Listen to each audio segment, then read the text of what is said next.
എല്ലാവർക്കും നമസ്കാരം. ചെലാന മീഡിയയിലേക്ക് എല്ലാവർക്കും സ്വാഗതം. ഇന്ന് നമ്മുടെ കൂടെ ഒരു അതിഥിയുണ്ട്. കൊച്ചിക്കാരനായ കൊച്ചിയുടെ MLA, ഈ വരുന്ന നിയമസഭാ തെരഞ്ഞെടുപ്പിൽ LDFിൻ്റെ സ്ഥാനാർത്ഥിയായ ശ്രീ KJ മാക്സി അവർ. നമസ്കാരം സർ. ഏറെ പ്രാധാന്യമുള്ള ഒരു തെരഞ്ഞെടുപ്പിലേക്കാണ് നമ്മൾ കിടക്കുന്നത്. ഒത്തിരി മുന്നിലാണ് താങ്കളിപ്പോൾ പ്രചരണത്തിൻ്റെ മറ്റു സ്ഥാനാർത്ഥികളൊക്കെ ഒത്തിരി മുന്നിൽ നിൽക്കുകയാണ്. അങ്ങനെ ഇരിക്കുമ്പോൾ ഈ കൊച്ചിയിലെ സാധ്യത സാർ എങ്ങനെയാണ് നോക്കുന്നത്? ഈ തെരഞ്ഞെടുപ്പിൽ ഞാനിപ്പോൾ നോമിനേഷൻ കൊടുത്തു കഴിഞ്ഞു. തെരഞ്ഞെടുപ്പ് പ്രവർത്തനങ്ങൾ പോയിക്കൊണ്ടിരിക്കുക. ഈ തെരഞ്ഞെടുപ്പ് പ്രവർത്തനങ്ങളിൽ എനിക്ക് ഒട്ടും ഒരു ഭയാശങ്കയുമില്ല. കാരണം കഴിഞ്ഞ 5 വർഷക്കാലം ഞാൻ കൊച്ചിയിലെ ജനങ്ങളോടൊപ്പമായിരുന്നു. എല്ലാ മേഖലയും, ഓരോ മേഖലയെടുത്ത് നോക്കിയാലും ഞാൻ ജനങ്ങളൊപ്പം തന്നെ ആയിരുന്നു. മറ്റ് ഒരു മാറി നിൽക്കുന്നൊരു സ്ഥിതി എനിക്കുണ്ടായിട്ടില്ല. അപ്പോൾ അതുകൊണ്ട് ജനങ്ങൾ തീർച്ചയായിട്ടും ഈ തെരഞ്ഞെടുപ്പിൽ എന്നെ തിരഞ്ഞെടുക്കും എന്ന വിശ്വാസം എനിക്കുണ്ട്. സർ, ചെല്ലാനത്തെ പ്രതിനിധീകരിക്കുന്ന ഒരു മീഡിയ എന്നുള്ള നിലയിൽ ചെല്ലാനത്തെ സംബന്ധിക്കുന്ന ചോദ്യങ്ങളാണ് നമ്മൾ ഏറെയും ചോദ്യങ്ങൾ വരുന്നത്. അപ്പോൾ നമ്മുടെ ഇപ്പോൾ ചെല്ലാനത്തിന് ഏറ്റവും വലിയ പ്രശ്നം എന്ന് പറയുന്നത് കടൽക്ഷോഭമാണ്. അപ്പോൾ അതിൻ്റെ പുലിമുട്ടിൻ്റെയും കടൽ ഭിത്തി പുനർനിർമ്മാണത്തിൻ്റെയൊക്കെ ഭാഗമായിട്ട് വരുന്നതിൽ താങ്കളുടെ സംഭാവനകൾ എന്തായിരുന്നു എന്ന് ഒന്ന് വിവരിക്കണം. കഴിഞ്ഞ 2016 തെരഞ്ഞെടുപ്പിൽ ഞാൻ മത്സരിക്കുമ്പോൾ ചെല്ലാനത്തെ വിഷയം എന്ന് പറഞ്ഞത് കടലാക്രമണം തന്നെയായിരുന്നു. കടൽ ഭിത്തിയും പുലിമുട്ടുമായിരുന്നു പ്രധാന വിഷയമായിട്ട് ഉയർന്നു വന്നത്. ഞാൻ ജയിച്ചതിന് ശേഷം LDF ഗവൺമെൻറ് അധികാരത്തിൽ വന്നു. ആദ്യത്തെ ബഡ്ജറ്റിൽ തന്നെ ചെല്ലാനം പുലിമുട്ടും കടൽ ഭിത്തിക്കും വേണ്ടിയിട്ട് 130 കോടി രൂപ ബഡ്ജറ്റ് ടോക്കൺ പ്രൊവിഷൻ വെച്ചു. ആ വർക്ക് അങ്ങനെ നീങ്ങിക്കൊണ്ടിരിക്കുന്ന അവസരത്തിലാണ് ഓഗി ചുഴലിക്കാറ്റുണ്ടാകുന്നത്. ഓഗി ചുഴലിക്കാറ്റുണ്ടായി കഴിഞ്ഞപ്പോൾ ചെല്ലാനം തീരപ്രദേശം കുറേ കൂടി ഡാമേജായി. കടൽ ഭിത്തികൾ വീണ്ടും കൂടുതൽ നശിച്ചു, ഓരോ വീടുകൾ നശിച്ചു, ഓരോ പ്രശ്നങ്ങളായി. അങ്ങനെ വലിയൊരു വിഷയമായി. ചെല്ലാനത്ത് പിന്നെ ക്യാമ്പുകളിലേക്ക് പോയ ആൾക്കാർ ക്യാമ്പുകളിൽ നിന്ന് തിരിച്ചു പോകില്ല എന്നും പറഞ്ഞ് വലിയ സമരമൊക്കെ. ആ അവസരത്തിൽ ഞങ്ങൾ പോയി ഇടപെട്ട് സംസാരിച്ചു. ക്യാമ്പിൽ പോയി സംസാരിച്ച് നമ്മൾ ഇതിനൊരു പരിഹാരം ഉണ്ടാക്കി തരും എന്നൊക്കെ പറഞ്ഞാൽ തിരിച്ച് വീടുകളിലൊക്കെ പോയി. അന്ന് ഇറിഗേഷൻ മന്ത്രിയായിരുന്ന മാത്യു തോമസുമായിട്ട് ആലുവ ഗസ്റ്റ് ഹൗസിൽ ഞങ്ങൾ ചർച്ച നടത്തി. ഞാൻ ജോൺ ഫെർണാണ്ടസ് MLA ഉണ്ടായിരുന്നു, പല പള്ളിയിലെ പ്രതിനിധികളുണ്ടായിരുന്നു, അച്ഛന്മാരൊക്കെ ഉണ്ടായിരുന്നു. ഞങ്ങൾ പോയി സംസാരിച്ചു. അങ്ങനെ അദ്ദേഹം വേറെ ഒരു പ്രൊജക്റ്റിൻ്റെ ഫണ്ടിൽ നിന്ന് ഏതാണ്ട് എനിക്ക് തോന്നുന്ന ഒരു 8 കോടിയോളം രൂപ നമുക്ക് ചെല്ലാനത്തിന് വേണ്ടി അനുവദിച്ചു. അപ്പോൾ ഏറ്റവും കൂടുതൽ കടലാക്രമണം നടക്കുന്ന പ്രദേശമാണ് വേളാങ്കണ്ണി, ബസാർ, കമ്പനിപ്പടി എന്ന് പറയുന്ന പ്രദേശങ്ങൾ ഏറ്റവും കൂടുതൽ ഡാമേജുള്ള പ്രദേശങ്ങൾ. അപ്പോൾ ആ പ്രദേശങ്ങൾ ഉൾപ്പെടെ ഒരു 5 സ്ഥലത്ത് ജിയോ ട്യൂബാണ് അവർ സജക്റ്റ് ചെയ്തത്. അപ്പോൾ ഈ ജിയോ ട്യൂബ് എന്നുള്ളത് നമുക്ക് ആദ്യമാണ്, നമുക്കതിനെപ്പറ്റി അറിവില്ല, ആർക്കും അറിവില്ല. IITയുടെ പഠന റിപ്പോർട്ട് അനുസരിച്ച് അത് ചെയ്യാം എന്ന് പറഞ്ഞു. അപ്പോൾ ജിയോ ട്യൂബ് ചെയ്യാൻ അനുവാദം കൊടുത്തു, ടെൻഡർ ചെയ്തു, ഒരു പാർട്ടി വന്ന് എടുത്തു. അവരുടെ പ്രവർത്തനം വളരെ കാര്യക്ഷമമായിരുന്നില്ല, അവരിട്ടിട്ടും പോയി. രണ്ടാമത് അവർ കോടതിയിൽ പോയി, അവരെ ടെർമിനേറ്റ് ചെയ്യുമ്പോൾ അവർ കോടതിയിൽ പോയി. അപ്പോൾ കോടതി അവർക്ക് വീണ്ടും 2 മാസം സമയം തന്നിട്ട് അവർ ചെയ്തില്ല. അങ്ങനെ അവരെ ടെർമിനേറ്റ് ചെയ്തിട്ട് പുതിയ ടെൻഡർ വെച്ചു. പുതിയ കരാറുകാരൻ എടുക്കാൻ തയ്യാറായി വന്നു. അദ്ദേഹം സ്വന്തമായിട്ട് ട്രെഡ്ജറൊക്കെ ഉണ്ടാക്കി എല്ലാം തയ്യാറായി വന്നു കഴിഞ്ഞപ്പോൾ സ്വാഭാവികമായിട്ടും ലോക്ക്ഡൗൺ വന്നു. കഴിഞ്ഞ മാർച്ച് മാസം ലോക്ക്ഡൗൺ വന്ന് ലോക്ക്ഡൗൺ പൂർത്തീകരിച്ച് വർക്ക് ആരംഭിക്കുമ്പോൾ മെയ് മാസം തീയതി ജൂൺ 1 എന്തായാലും ഞങ്ങൾ നിർബന്ധിച്ചപ്പോൾ അദ്ദേഹം ആ ട്രെഡ്ജറുമായിട്ട് കടലിൽ വന്ന്, കടൽ ഭയങ്കര റഫായിരുന്നു, ട്രെഡ്ജർ തകർന്നു പോയി. വീണ്ടും രണ്ടാമത് ട്രെഡ്ജർ തയ്യാറാക്കി അതിൻ്റെ പണി അദ്ദേഹം ചെറിയ നടത്തിക്കൊണ്ടിരിക്കുകയാണ്. അത് എത്രമാത്രം സക്സസ് ആകുന്നൊരു വിശ്വാസം നമുക്കില്ല. എങ്കിൽ പോലും അത് ചെയ്യാമെന്ന് അദ്ദേഹം പറയുന്നുണ്ട്. പക്ഷേ ഈ കടലിൽ നിന്ന് തന്നെ മണ്ണെടുത്ത് കരയടിക്കുന്ന സിസ്റ്റം കടൽ ഏത് സമയത്ത്, ഇപ്പോൾ ജൂൺ മാസം ജൂലൈ മാസം വേണമെന്നില്ല, കടൽ ഏത് സമയത്ത് ഇടയ്ക്ക് റഫാവും. അപ്പോൾ ആ സംഭവം ഉണ്ടായിക്കൊണ്ടിരിക്കും. ആ അവസരത്തിലാണ് മുഖ്യമന്ത്രി ഇത് കേസിൽ ഇടപെട്ടു. നമ്മളൊക്കെ മുഖ്യമന്ത്രിയെ കണ്ടു. 2 സഭകളും 2 രൂപതകളും, കൊച്ചി രൂപതയും ആലപ്പുഴ രൂപതയും ഇടപെട്ടു. 2 പിതാക്കന്മാരും മുഖ്യമന്ത്രിയോട് സംസാരിച്ചു, ഞങ്ങളൊക്കെ സംസാരിച്ചു. അങ്ങനെ മുഖ്യമന്ത്രി ചെല്ലാനം പദ്ധതിക്ക് വേണ്ടിയിട്ട് 100 ദിന പരിപാടിയിൽ വെച്ചുകൊണ്ട് മുഖ്യമന്ത്രി ചെല്ലാനം തന്നെ ഓൺലൈൻ ഉദ്ഘാടനം ചെയ്ത് 15 കോടി രൂപ അനുവദിച്ചു. 15 കോടി അനുവദിക്കുമ്പോൾ ഈ ഉദ്യോഗസ്ഥന്മാർ, ഇറിഗേഷൻ ഉദ്യോഗസ്ഥന്മാരെല്ലാം കൊണ്ട് ഏറ്റവും ഡാമേജ് ആയിട്ടുള്ള ഏതാണ്ട് സൗദി മുതലിങ്ങാട്, നമ്മുടെ കാട്ടിപ്പറമ്പുറ മുതലിങ്ങാട്, തെക്കേ ചെല്ലാനം വരെയുള്ള 11 സ്ഥലങ്ങളാണ് അവർ കണ്ട് എസ്റ്റിമേറ്റ് തയ്യാറാക്കി. അത് കരിങ്കല്ല് ഉപയോഗിച്ച് തന്നെ കടൽ ഭിത്തി ഇപ്പം നിർമ്മിക്കുക. അത് തയ്യാറാക്കി നടപടിയിലേക്ക് പോയി. അതിൻ്റെ നടപടികൾ നമുക്കറിയാമല്ല. ഈ വലിയ തുകകൾ വെച്ച് ടെൻഡറൊക്കെ ചെയ്യുമ്പോൾ അതിൻ്റെ കൃത്യമായിട്ടുള്ള നടപടിയോടെ മുന്നോട്ട് പോകണം. അല്ലാതെ ഒന്നും ചെയ്യാൻ പറ്റില്ല, എളുപ്പത്തിൽ ആർക്കൊന്നും ചെയ്യാൻ പറ്റില്ല. അങ്ങനെ ടെൻഡർ നടപടി തിരിച്ചു. അപ്പോൾ ഇന്നലെ ഇന്നും നാളെയൊക്കെ അതിൻ്റെ ടെൻഡർ ഓപ്പൺ ചെയ്യുക. ടെൻഡർ ഓപ്പൺ ചെയ്യുമ്പോൾ നെഗോസിയേഷൻ ഉണ്ടാവും. നെഗോസിയേഷൻ എബോവ് ആണ്, എല്ലാ എമൗണ്ടിന് എബോവ് ആണ് നെഗോസിയേഷൻ വരുന്നത്. ആ എബോവ് എമൗണ്ടാണ് അവർ എഴുതിയേക്കണത്. അപ്പോൾ അത് നെഗോഷിയേറ്റ് ചെയ്ത് അത് അംഗീകരിച്ച് കഴിഞ്ഞാൽ, അപ്പോൾ ഇറിഗേഷൻ്റെ ചീഫ് എഞ്ചിനീയർ പറഞ്ഞത് ഇപ്പോൾ തിരഞ്ഞെടുപ്പ് പ്രഖ്യാപിച്ചിരിക്കുന്നത് പെരുമാറ്റച്ചട്ടം നിലവിൽ വന്നു കഴിഞ്ഞു, ഇപ്പോൾ വിജ്ഞാനവും വന്നു കഴിഞ്ഞു. ഈ സ്ഥിതിക്ക് വർക്ക് ചെയ്യണമെങ്കിൽ ഇലക്ഷൻ കമ്മീഷൻ അനുവാദം വേണം. അപ്പോൾ ചെല്ലാം പോലത്തെ പ്രദേശത്ത് ഈ സംഭവവുമായി ബന്ധപ്പെട്ടുകൊണ്ട് ഇലക്ഷൻ കമ്മീഷൻ്റെ അനുവാദം ആവശ്യപ്പെട്ടിട്ടുള്ളത് എന്ത് പറയുക വെച്ചാൽ, ഏപ്രിൽ മാസം ജൂൺ പകുതി കഴിഞ്ഞാൽ പിന്നെ വർക്ക് ചെയ്യാൻ പറ്റില്ല, അവിടെ കടൽക്ഷോഭമാവും. അതുകൊണ്ട് കടൽക്ഷോഭത്തിന് മുമ്പ് തന്നെ വർക്ക് തീർക്കണമെങ്കിൽ നേരത്തെ അനുവാദം കിട്ടണം. നമ്മൾ ഇലക്ഷൻ കമ്മീഷൻ അനുവാദത്തിന് കൊടുത്തിരിക്കുക. അനുവാദം കിട്ടിയാൽ ഈ തെരഞ്ഞെടുപ്പിന് മുമ്പ് തന്നെ ഇതിൻ്റെ വർക്ക് ആരംഭിക്കുക. ഇതിപ്പോൾ ഞാനീ പറയുന്നത് പലതും പറയും, പക്ഷേ എല്ലാവർക്കും അറിയാം ഓപ്പണാണത്. ഇത് അന്വേഷിച്ചാൽ ആർക്കും, ചെല്ലാനത്തെ ഏത് നിവാസികൾക്ക് ഇതുപോയി അന്വേഷിച്ചാൽ ഇങ്ങനൊരു സംഭവമുണ്ട്, ഇങ്ങനെ ടെൻഡർ കഴിഞ്ഞിട്ടുണ്ട്, ഇലക്ഷൻ കമ്മീഷൻ അയച്ചിട്ടുണ്ട് എന്നെല്ലാവർക്കും അറിയാൻ പറ്റും. അത് ഭയങ്കര സുതാര്യമായിട്ടുള്ള ടെൻഡർ നടപടികൾ ആർക്കും അറിയാം. ഏത് കൊച്ചുകുട്ടികൾ പോലും അന്വേഷിച്ച് അറിയാൻ കഴിയും. ഞാനീ പറയുന്നത് ഇപ്പം നമ്മൾ ഇലക്ഷൻ കമ്മീഷനെ സംബന്ധിച്ച് കഴിഞ്ഞാൽ ഇലക്ഷന് മുമ്പ് തുടങ്ങാം, അല്ലെങ്കിൽ ഇലക്ഷൻ കഴിഞ്ഞിട്ട് തുടങ്ങും. ഇലക്ഷൻ കഴിയുമ്പോൾ അത്രയും സമയം പോയി കഴിയുമ്പോൾ വീണ്ടും മഴക്കാലം വരാൻ പോവുകയാണ്, അതിനുമ്പോൾ തീർക്കേണ്ടതാണത്. അതുകൊണ്ടാണ് അങ്ങനെ ഒരു ഇതിന് വേണ്ടി പിന്നെ ചീഫ് എഞ്ചിനീയറാണ് അയച്ചേക്കുന്നത് കത്ത്. ആ വിവരം എനിക്കറിയാം. ഞാനീ പറയുന്നത് പറഞ്ഞത് ആരെയും പ്രതിപ്പെടുത്താനോ സന്തോഷിപ്പിക്കാനോ എല്ലാ കാര്യം ഫാക്റ്റായിട്ട് പറഞ്ഞാൽ. അപ്പോൾ അതാണ് ചെല്ലാനത്തോട് ചെയ്തിട്ടുള്ളത്. ഇനി എനിക്ക് പറയാനുള്ളത്, ചെല്ലാനത്തിൻ്റെ പ്രശ്നം ശാശ്വതമായിട്ട് പരിഹരിക്കണമെങ്കിൽ പുലിമുട്ട് തന്നെ വേണം. അപ്പോൾ പുലിമുട്ട് 100 മീറ്ററിൽ ഒരു പുലിമുട്ട് എന്നതിനാണ് പുതിയ ബഡ്ജറ്റിൽ ഏതാണ്ട് 150 കോടി രൂപ ബഡ്ജറ്റിൽ അനുവദിച്ചിട്ടുണ്ട്, ആലപ്പുഴക്കും കൊച്ചിക്കും കൂടി. കൊച്ചിയുടെ ഭാഗം എടുത്തിട്ട് അതിൻ്റെ പരിപാടികൾ ഇതിന് ശേഷം ഞങ്ങൾ ആരംഭിക്കും എന്നാണ് എനിക്ക് പറയാനുള്ളത്. അത് പിന്നെ ഒറ്റടിക്കല്ല എല്ലാ ഭാഗത്തേക്കും വരുന്നത്, ഓരോ പ്രദേശങ്ങളിലും പുലിമുട്ടിട്ടിട്ട് അത് പൂർത്തീകരിക്കുമ്പോൾ ഏതാണ്ട് 100 മീറ്ററിന് ഒരു പുലിമുട്ട് വെച്ചുണ്ടാവും. ഈ പുലിമുട്ടുകൾക്കായിട്ടൊരു 135 കോടി രൂപ തോമസ് ഐസക്കിൻ്റെ ആദ്യ ബഡ്ജറ്റിൽ പ്രഖ്യാപനം ഉണ്ടായിട്ടും അതിൽ തുടർ നടപടികൾ ഉണ്ടാവാതിരുന്നത് എന്തുകൊണ്ടാണ്? ഞാൻ അതന്നെയാണ് ആദ്യം പറഞ്ഞത്. ഞാൻ ആദ്യം പറഞ്ഞ കാര്യം അത് തന്നെയാണ്. അത് ടോക്കൺ പ്രൊഫഷനാണത്. ഈ ബഡ്ജറ്റിൽ ടോക്കൺ പ്രൊഫഷൻ ഇടും, പിന്നെ ഫണ്ട് വരണം. ആ ഫണ്ട് വരാൻ വേണ്ടിയുള്ള നിൽക്കുമ്പോഴാണ് ഞാൻ പറഞ്ഞ പോലെ ഓഗി വന്നു കഴിഞ്ഞപ്പോൾ ആകെ ഡാമേജ് പെട്ടെന്ന് ചെയ്യാൻ വേണ്ടിയിട്ട് വേറെ വകുപ്പിൽ നിന്ന് ഒരു 9 കോടി തന്നു. അതിങ്ങനെ ഡാമേജായി, അങ്ങനെ വിഷയങ്ങളായി. നമുക്കറിയാമല്ല, കഴിഞ്ഞ 5 വർഷക്കാലം നമ്മുടെ സംസ്ഥാനത്ത് പ്രകൃതി ദുരന്തങ്ങളുടെ ഒരു ഘോഷയാത്രയായിരുന്നു, എല്ലാവർക്കും അറിയാതെ. പിന്നെ COVID-19 വൈറസ് വന്നപ്പോൾ ലോക്ക്ഡൗൺ വന്ന് എല്ലാം സ്തംഭിച്ചു. അതൊക്കെ നമുക്ക് ഇതിന് തടസ്സമായി വന്നിട്ടുണ്ട്. അതാണ് അങ്ങനെയൊക്കെ സംഭവിച്ചത്. ഇപ്പോൾ നമ്മുടെ ജിയോ ട്യൂബിൻ്റെ ഇപ്പോഴത്തെ വർക്കും അവിടെ ഇപ്പോൾ നമ്മൾ രണ്ടാമത് തുടങ്ങിയ വർക്കും ഇപ്പോൾ നിലവിൽ അത് നിർത്തിയിട്ടിരിക്കുന്നൊരവസ്ഥയാണ്. അപ്പോൾ അതിൻ്റെ സ്റ്റാർട്ട് ചെയ്യാത്തതിൻ്റെ കാരണങ്ങളൊക്കെ എന്താണെന്ന് വിശദീകരിക്കും. ജിയോ ട്യൂബിൻ്റെ രണ്ടാമത് തുടങ്ങിയ വർക്ക് ഈ ഞാനിത് നേരത്തെ പറഞ്ഞില്ലേ, ജൂൺ ജൂലൈ ആഗസ്റ്റ് മാസം മാത്രമല്ല, കടലിടക്ക് റഫാവും. അവർ ആദ്യം 50 മീറ്ററിൻ്റെ അപ്പുറം പോയി അടിച്ച് കഴിഞ്ഞപ്പോൾ കുറച്ച് മണ്ണ് കിട്ടി, പിന്നെ മണ്ണ് കിട്ടിയില്ല. പിന്നെ അവർ അവിടെ നിന്നും കുറച്ചും കൂടി പോയി അടിക്കണം. ഇങ്ങനെ മാറി മാറി നോക്കണം, മണ്ണുള്ള സ്ഥലം നോക്കണം ഇവർക്ക്. ഈ മണ്ണുള്ള സ്ഥലം നോക്കി പോകുമ്പോൾ ഈ ലെങ്ത്ത് വ്യത്യാസം വരും, പൈപ്പ് ലെങ്ത്ത്. അപ്പോൾ ലെങ്ത്ത് കൂട്ടണം, അതിന് ടൈം വരും. ഒരു പ്രാവശ്യം ലെങ്ത്ത് കൂട്ടും കുറക്കലൊക്കെ വലിയ ചിലവ് അവർ നോക്കേണ്ട കാര്യം, നമുക്ക് നോക്കേണ്ട ആവശ്യമില്ല. പക്ഷേ അതിൻ്റെ സമയം പോകും. അങ്ങനെ സമയം പോയാണ് താമസം വന്നത്. ഇപ്പോൾ അത് വീണ്ടും തുടങ്ങാൻ പോകുന്നുണ്ട്. അപ്പോൾ ഇപ്പോൾ ആരംഭിക്കും.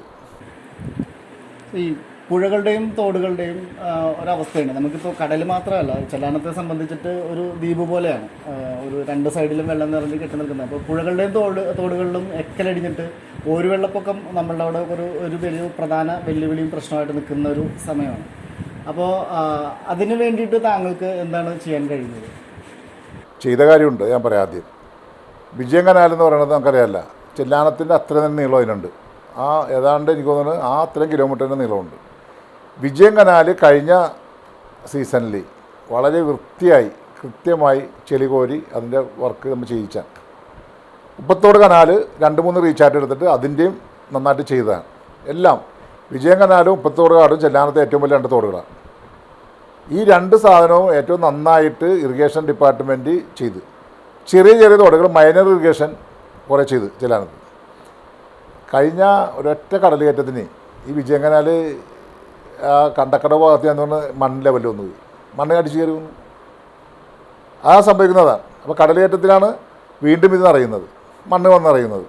വീണ്ടും കുറേ JCB ഉപയോഗിച്ച് കുറേയൊക്കെ മാറ്റിയത്. മറ്റൊരു കാര്യം പറയാനുള്ളത് ഈ പുഴയിലെ എക്കൽ വളരെ വർഷങ്ങളായിട്ട് ഇങ്ങനെ കിടക്കുകയാണത്.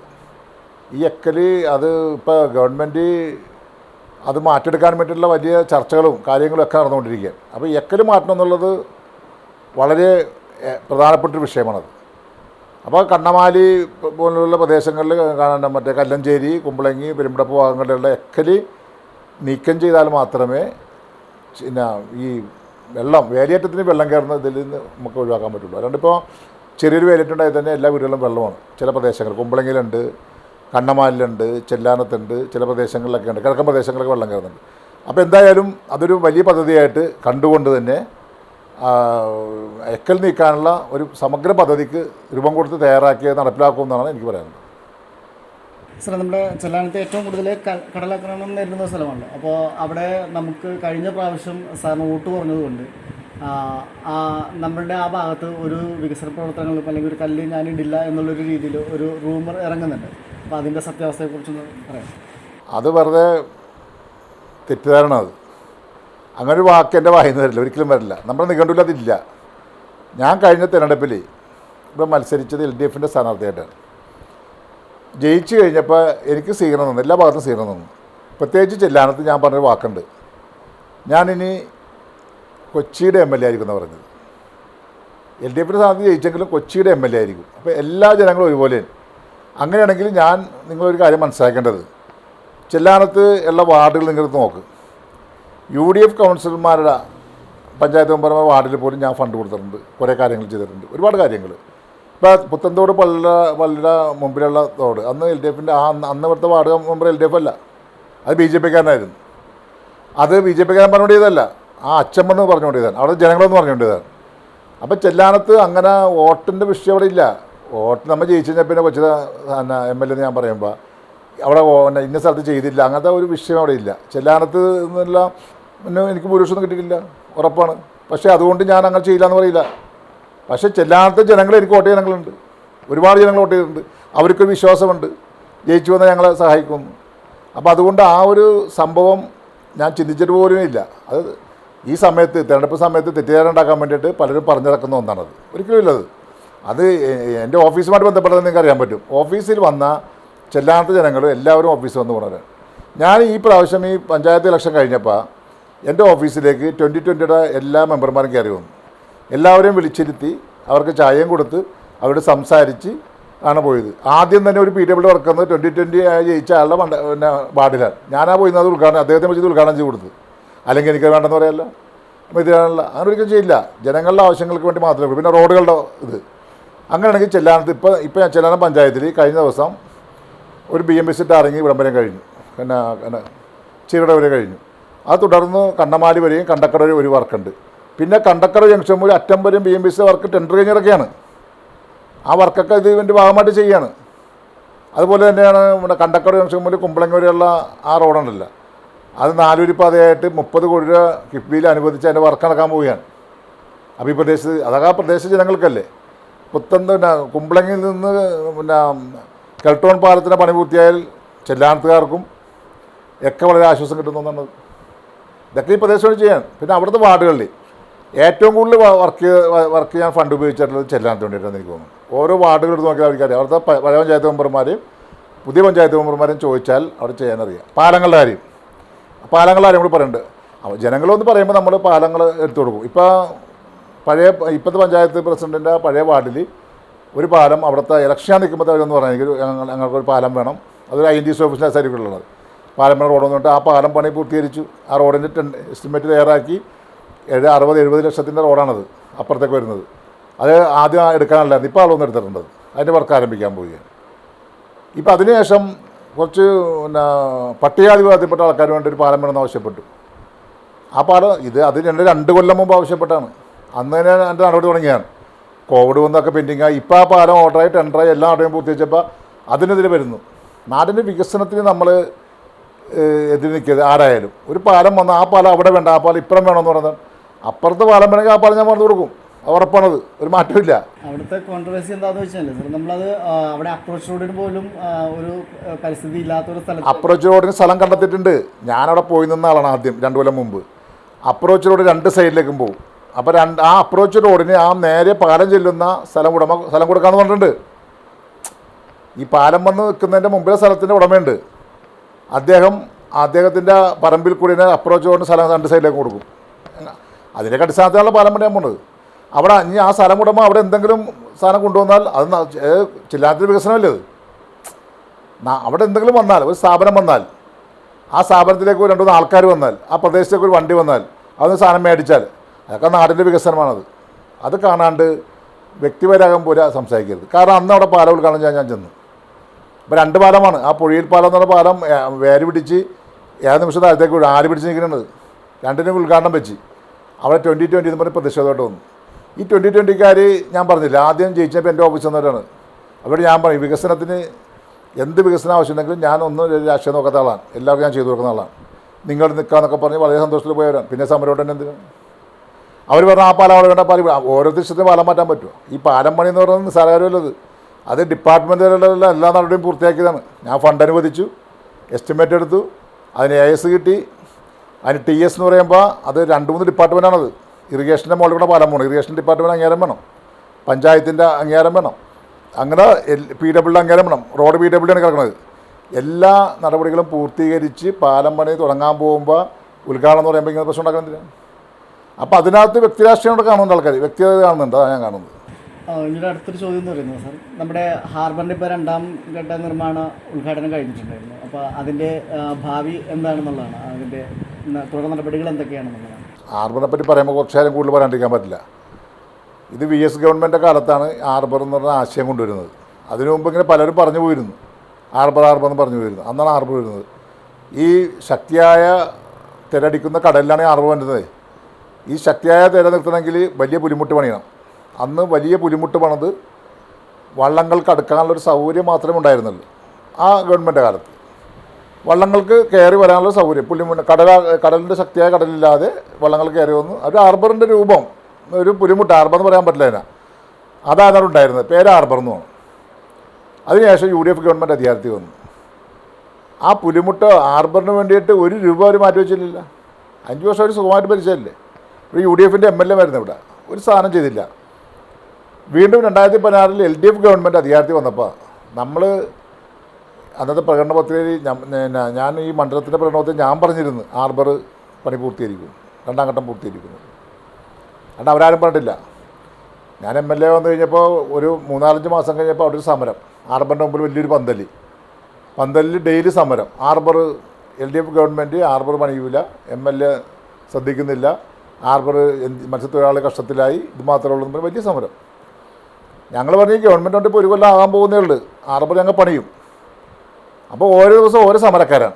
ഇന്നത്തെ MP അന്ന് എറണാകുളം MLA ആണ്. അദ്ദേഹം അവിടെ വന്നിട്ട് വലിയ സമരം നടത്തി. ഞങ്ങൾ ഇവിടെ ഹാർബർ കൊണ്ടുവരില്ല, ഹാർബർ വന്നം മത്സ്യത്തൊഴിലാളി അങ്ങനെ കൊണ്ടുവരണമെന്ന് പറഞ്ഞ് കുറേ ആൾക്കാർ. പണ്ട് CPI പുറത്താക്കിയ ഒരു VT ഉണ്ട്, ഒരു 10 മനുഷ്യൻ. അദ്ദേഹം സമരത്തിന് നേതൃത്വം കൊടുക്കാൻ അവിടെ ഇരുന്നിട്ട് വലിയ സമരം കൊടുക്കണേ. ഓരോ പ്രദേശത്തും ഓരോ ആൾക്കാർ അച്ഛന്മാർ അവർ ഇവരൊക്കെ ഇങ്ങനെ വലിയ സമരമാണ്. ഒരു ദിവസം കണ്ടക്കടവള്ളിയിലെ സ്റ്റീഫൻ അച്ഛൻ എന്നോട് പറഞ്ഞ് MLA നിലക്ക് ഈ സമരമൊന്നും അവസാനിപ്പിക്കുന്നതിന് പറഞ്ഞു. അപ്പോൾ അച്ഛൻ ഞാൻ സമരം ചെയ്തച്ചാ, സമരം ചെയ്യണമെന്നല്ല, ഞങ്ങൾ സമരം ചെയ്യുന്ന ആൾക്കാരാണ്. ഞങ്ങൾ സമരം ചെയ്യുമ്പോൾ ആ സമരത്തിൻ്റെ യാഥാർത്ഥ്യം മനസ്സിലാക്കും. ഞങ്ങൾ ഇതെന്താണ് സംഭവം, ഒരിക്കലും നടക്കില്ലേ, അല്ല എന്താണ് നടക്കാൻ സാധ്യത, അത് ഞങ്ങൾ ചെയ്യുള്ളൂ എന്ന് പറയും. അച്ഛൻ പറഞ്ഞത് അത് പറ്റില്ല, സമരം അവസാനിപ്പിക്കും. അങ്ങനെ ഞാൻ MLA ഓഫീസിൽ ഇവരെല്ലാം കൂടെ വന്നു, സമരക്കാരും എല്ലാം കൂടെ അച്ഛന്മാരും കൂടെ വന്നു. ഈ വീട്ടുകാരന് എല്ലാം കൂടെ MLA ഓഫീസിൽ നിന്നപ്പോൾ ഞാൻ അവിടെ വെച്ച് പറഞ്ഞു, നിങ്ങൾ സമരം അവസാനിപ്പിക്കുക, അവിടെ നിന്ന് ഞങ്ങൾക്ക് വരാൻ പറ്റില്ല. സമരം അവസാനിപ്പിക്കുകയാണെങ്കിൽ ഈ ഹാർബർ നടപടിയായിട്ട് ഞങ്ങൾ മുന്നോട്ട് പോകണേന്ന് എന്ന് ഞങ്ങൾ പറഞ്ഞു. അത് സമരം അവസാനിച്ച് MLA ഓഫീസിൽ സമരം അവസാനിക്കുന്നത് അത് അവരാവശ്യപ്പെട്ടാണ്, ഞങ്ങൾ ആവശ്യപ്പെട്ടല്ല, ഞങ്ങൾ സമരം ചെയ്തെന്ന് പറഞ്ഞത്. അവിടെ സമരം അവസാനിച്ച് കഴിഞ്ഞപ്പോൾ സ്ഥലം ഉടമകൾക്ക് പൈസ കൊടുത്തിട്ടില്ല, വലിയൊരു വിഷയമാണത്. സ്ഥലം ഹാർബർ എടുത്തെങ്കിലും സ്ഥലമൊക്കെ പൈസ കൊടുത്തിട്ടില്ല. ഒരു സ്ഥലം ഉടമ കൊണ്ടുവന്നിട്ട് അവിടെ നിന്ന് ഹാർബറിൻ്റെ മുമ്പിൽ കൊണ്ടുവന്ന് കരിങ്കല്ലിട്ട് റോഡ് ബ്ലോക്കാക്കി. ഹാർബറിലേക്ക് വള്ളത്തിൽ നിന്ന് മീൻ കൊണ്ടുപോകാണ്ടിരിക്കാൻ വേണ്ടി റോഡ് ഒരൊറ്റ റോഡാണെന്നുള്ളു, അതിൻ്റെ മുമ്പിൽ ബ്ലോക്കാക്കി. വണ്ടികൾക്ക് പോകാൻ പറ്റണില്ല, വലിയ പ്രശ്നമായി. നാട്ടുകാർക്ക് കുടിവെള്ളം പോകാൻ പറ്റണില്ല. ഈ സ്ഥലം ഉടമനെ കാണാൻ ഞാൻ ആലപ്പുഴയിൽ പോയി. പഞ്ചായത്ത് പ്രസിഡൻറ്റും വൈസ് പ്രസിഡൻറ്റും മോഹൻ ചന്ദ്രനൊക്കെ ഞങ്ങൾ ആലപ്പുഴയിൽ പോയി. സ്ഥലമുടമയെ കണ്ടു സംസാരിച്ച് പിറ്റേ ദിവസം അദ്ദേഹം ഒരു കോംപ്രമൈസിന് വന്നിട്ട് അയാൾ സമ്മതിച്ചില്ല. പിന്നെ കല്ല് അങ്ങോട്ട് തങ്ങൾ മാറ്റി പോകാൻ തുടങ്ങി. അപ്പം തന്നെ അടിയന്തരമായിട്ട് കളക്ടറോട് പറഞ്ഞിട്ട് മീറ്റിംഗ് വിളിപ്പിച്ചു. പൈസ കൊടുക്കാനുള്ള സ്ഥലമുടമയുള്ള മീറ്റിംഗ്. ആ മീറ്റിംഗ് ഞാൻ കളക്ടറേറ്റ് ഞാൻ പോയി പങ്കെടുത്തു. ഓരോന്നും എല്ലാം തയ്യാറാക്കാൻ കൊടുത്തു. സ്കെച്ച് കാര്യങ്ങളെല്ലാം തയ്യാറാക്കാനെല്ലാം കൊടുത്തു. നടപടിയായി മുഖ്യമന്ത്രിയെക്കൊണ്ട് സംസാരിച്ചു, ഫിഷറീസ് മന്ത്രിയെക്കൊണ്ട് സംസാരിച്ചു. നബാർഡിൽ നിന്ന് പൈസ അനുവദിച്ചു. അങ്ങനെ 13 കോടി രൂപ സ്ഥലമുടമകൾക്ക് മുഴുവൻ കൊടുത്തു തീർത്ത് ഈ ഗവൺമെൻറ്. അതിനുശേഷം ആർബറിൻ്റെ എസ്റ്റിമേറ്റായി. ആർബറിൻ്റെ ബെർത്ത്, റോഡ്, മദലി. അപ്പോൾ ഈ റോഡിനാണ് തർക്കമുള്ളത്. വേറൊരു പുതിയ സ്ഥലമൊക്കെ ഒരു പുതിയ റോഡെടുത്ത്. അങ്ങനെ ഇപ്പോൾ ആർബർ ഇപ്പോഴാണ് ഒരു ആർബർ അയക്കണത്. ഞാൻ ഇന്നലെ അവിടെ പോയിരുന്നു. എനിക്ക് കെട്ടിവെക്കാനുള്ള പൈസ തന്നത് ആർബറിലെ തൊഴിലാളികൾ തന്നു ഇന്നലെ. ഞാൻ അവിടെ പോയി അത് ഏറ്റുവാങ്ങി ഇന്നലെ രാവിലെ പോയിട്ട്. ഇപ്പോൾ ആർബറായത് നല്ല റോഡ്. ഇപ്പോൾ അതിൻ്റെയൊക്കെ പണി ഇനി ഫിനിഷിങ്ങിലേക്ക് വരണം. ഉദ്ഘാടനം ചെയ്ത് മാത്രമേ ഉള്ളൂ. നല്ല ബെർത്ത്, മത്സ്യത്തൊഴിലാളികൾക്ക് ബോട്ടെടുക്കാനുള്ള സൗകര്യം, മത്സ്യത്തൊഴിലാളികൾക്ക് വിശ്രമിക്കാനുള്ള സൗകര്യം, മീൻ ജലം ചെയ്യുന്നതിനുള്ള സൗകര്യങ്ങൾ, നല്ല റോഡ്. 2 റോഡുണ്ട്. പുതിയ റോഡ് ആർബറിലേക്ക് നല്ല റോഡ് വന്നു. പഴയ റോഡിൽ ഇറങ്ങിപ്പോകാം. വലിയ മതിൽ, എല്ലാ സംവിധാനവും വന്നു. തിരഞ്ഞെടുപ്പ് കഴിഞ്ഞാൽ ഹാർബർ എഞ്ചിനീയറിംഗ് ഡിപ്പാർട്ട്മെൻറ്റ് അതിൻ്റെ നടത്തിപ്പുമായിട്ട് കൈകാര്യം ചെയ്ത് ആലോചിക്കും. ഇനി കൊച്ചി നിയോജക മണ്ഡലത്തിൽ വീണ്ടും തിരഞ്ഞെടുക്കപ്പെട്ടാൽ എന്തൊക്കെ ചെയ്യാനാണ് ഉദ്ദേശിക്കുന്നത്? അത് പ്രത്യേകിച്ച് ചെല്ലാനത്തിലുള്ള പാക്കേജ് എന്തായിരിക്കും സാർ? കൊച്ചി മണ്ഡലത്തിൽ ഞാൻ തിരഞ്ഞെടുക്കപ്പെട്ട ചെല്ലാനത്തിന് വേണ്ടി മാത്രം പറയാം. അത് പറഞ്ഞാൽ മതിയില്ല. ചെല്ലാനത്തിനും കൂടി ഉൾപ്പെടുന്നതാണ് ഏറ്റവും ഫസ്റ്റ് പാക്കേജ് എന്ന് പറയുന്നത് പുലിമുട്ടിൽ നിർമ്മാണം തന്നെയാണ്. ഒരു മാറ്റമില്ല. 100 മീറ്ററിൽ ചെല്ലാനം പഞ്ചായത്തിൻ്റെ നീളം എന്ന് പറയുന്നത് ഏതാണ്ട് നമ്മുടെ കൊച്ചി മണ്ഡലത്തിൽ കടൽ 28 കിലോമീറ്റർ ഉണ്ട്. ചെല്ലാനം പഞ്ചായത്തിലാണ്ട് എനിക്കൊണ്ട് 22 കിലോമീറ്ററോളം വരും പഞ്ചായത്തിൻ്റെ നീളം. 22 കിലോമീറ്ററിലും 100 മീറ്റർ വ്യത്യാസത്തിൽ പുലിമുട്ടുകൾ സ്ഥാപിക്കാൻ തന്നെയാണ് ഞങ്ങൾ തീരുമാനം. ഒന്ന്. മറ്റൊന്ന്, ഒരു സൂപ്പർ സ്പെഷ്യൽ ആശുപത്രി കരുവിലിപ്പടി മഹാരാജ് ആശുപത്രിക്കകത്ത് പണി ആരംഭിക്കാൻ പോവുകയാണ്. കിഫ്ബിയിൽ നിന്ന് 54 കോടി അനുവദിച്ചു കഴിഞ്ഞു. സൂപ്പർ സ്പെഷ്യലാണ്. എയിംസ് മോഡലാണ്. നമ്മുടെ കൊച്ചിയിലുള്ള ചെല്ലാനം ഉൾപ്പെടെ ഈ തീരപ്രദേശത്തുള്ള മുഴുവൻ ജനങ്ങൾക്ക് ആശ്രയിക്കാൻ പറ്റിയ ആശുപത്രി. നമ്മൾ എറണാകുളത്തേക്കോ മെഡിക്കൽ കോളേജിലേക്കോ ഒന്നും പോകണ്ട. അതിൻ്റെ പണി പൂർത്തീകരിക്കണം. ചെല്ലാനത്ത് നിങ്ങൾ നേരത്തെ സൂചിപ്പിച്ചതുപോലെ എക്കൽ നീക്കം ചെയ്ത് വേലിയേറ്റത്തിൽ നിന്ന് ചെല്ലാനം തീരപ്രദേശ ജനങ്ങളെ സംരക്ഷിക്കണം. അതൊരു ഇതാണ്. പിന്നെ CRZ പെട്ട് കിടക്കുന്ന ഒരുപാട് വീടുകളുണ്ട് പണിയാൻ പറ്റാത്ത വിധത്തിൽ. അത് പൂർത്തീകരിക്കാൻ വേണ്ടിയിട്ടുള്ള നടപടി ഇതിൻ്റെ ഭാഗമായിട്ട് ആലോചിച്ചുകൊണ്ടിരിക്കുക. ഇത്തരം കാര്യങ്ങൾ. പിന്നെ ചെല്ലാനത്തുള്ള 2 PHCകളുണ്ട്. Primary health സെൻ്ററുണ്ട്. അത് FHC ആക്കി ഗവൺമെൻറ് മാറ്റി, ഫാമിലി ഹെൽത്ത് സെൻ്ററാക്കി മാറ്റി. അതിൻ്റെ ഒരു പുനർക്രമീകരണം ഉണ്ടാവും. പിന്നെ ആർബർ നന്നായിട്ട് പോകുന്നുണ്ടല്ലോ. മത്സ്യത്തൊഴിലാളികൾക്കൊരു കേന്ദ്രമായി മാറിക്കഴിഞ്ഞു. ഇത്തരം കാര്യങ്ങൾ ചെല്ലാനത്തിന് വേണ്ടി ചെയ്യണം. റോഡുകൾ നവീകരിക്കണം. പിന്നെ ചെല്ലാനം പ്രദേശത്തുള്ള നമ്മുടെ പഴയകാലത്തെ പൊക്കാളി കൃഷി അവിടെ കൊണ്ടുവരണം എന്ന് ആഗ്രഹിക്കുന്നുണ്ട്. അപ്പോൾ പൊക്കാളി കൃഷി കൊണ്ടുവരുന്ന പറയുമ്പോൾ ഈ മറ്റുള്ളവർക്ക് പ്രയാസം വേണ്ട ആവശ്യമില്ല അതിനകത്ത്. കാരണം പൊക്കാളി കൃഷിക്ക് 3 മാസം മതി. ബാക്കിയുള്ള സമയത്ത് അവിടെ മത്സ്യപിടുത്തം മറ്റു കാര്യങ്ങളൊക്കെ നടത്താം. പിന്നെ ഇപ്പോൾ നിലവിൽ നമ്മൾ പണ്ട് അല്ലെങ്കിൽ കഴിഞ്ഞ ടേമിൽ ഉണ്ടായിരുന്ന ഒരു അവസ്ഥയല്ല, രാഷ്ട്രീയ അവസ്ഥയല്ല ഇപ്പോൾ നിലവിൽ വന്നിരിക്കുന്നത്. അപ്പോൾ BJP കോൺഗ്രസ് എന്നുള്ളത് മാത്രമായിരുന്നു പണ്ടൊരു തരുന്നെങ്കിൽ ഇന്നിപ്പോൾ V4 വരുന്നുണ്ട്. ചെല്ലാനം 2020 വരുന്നുണ്ട്. 2020 തന്നെ ഓൾ കേരള പാർട്ടിയായിട്ടൊരു ഇത് വരുന്നുണ്ട്. അപ്പോൾ ഇതിനെല്ലാം ഏത് രീതിയിലാണ് നോക്കിക്കാണുന്നത്? വിജയസാധ്യത എത്രത്തോളം? ഞാനിപ്പോൾ മനസ്സിലാക്കത്തോളം ഇതൊക്കെ താൽക്കാലിക പ്രതിഭാസങ്ങളാണ്. താൽക്കാലിക പ്രതിഭാസം കേട്ടിട്ടുണ്ടോ? വന്ന് പോയി എന്ന് പറയും. ഇതിങ്ങനെ എല്ലാ കാലത്തും സംഭവിക്കാറുണ്ട്. വികസനം ഞങ്ങൾ ഇപ്പോൾ തന്നെ തലയെക്കുറിച്ച് വന്നുകൊണ്ടിരുന്ന ആൾക്കാരൊക്കെ അങ്ങനെ പറഞ്ഞ് കുറേ ചെറുപ്പക്കാരെയും കുറേ ആൾക്കാരൊക്കെ വഴിതെറ്റിച്ച് കുറേ ഓട്ടം മേടിച്ച് അങ്ങോട്ട് പോകുന്നതല്ലാണ്ട് അവർക്കൊന്നും അടിസ്ഥാനപരമായി കേരളത്തിൻ്റെ ചരിത്രം മനസ്സിലാക്കി, നാടിൻ്റെ ചരിത്രം മനസ്സിലാക്കി വികസനം കൊണ്ടുവരാൻ പറ്റുന്നവരല്ലവർ. അങ്ങനെ ചെയ്യുന്നവരല്ലവർ. അടിസ്ഥാനപരമായി ചെല്ലാത്ത വികസനം എന്ന് പറഞ്ഞാൽ ആർവൊന്നുമില്ല, ഒരു വികസനമാണത്. അത് കൊണ്ടുവന്ന LDF ഗവൺമെൻറ്റാണ്. അതേപോലെ ഇവർക്ക് എന്ത് ചെയ്യാൻ കഴിയും? തൽക്കാലം ഒരു പ്രതിഭാസം ജനങ്ങളുടെ വികാരം തെറ്റിദ്ധരിപ്പിച്ച് മുതലെടുത്ത് പോകുന്ന സംഭവമാണത്.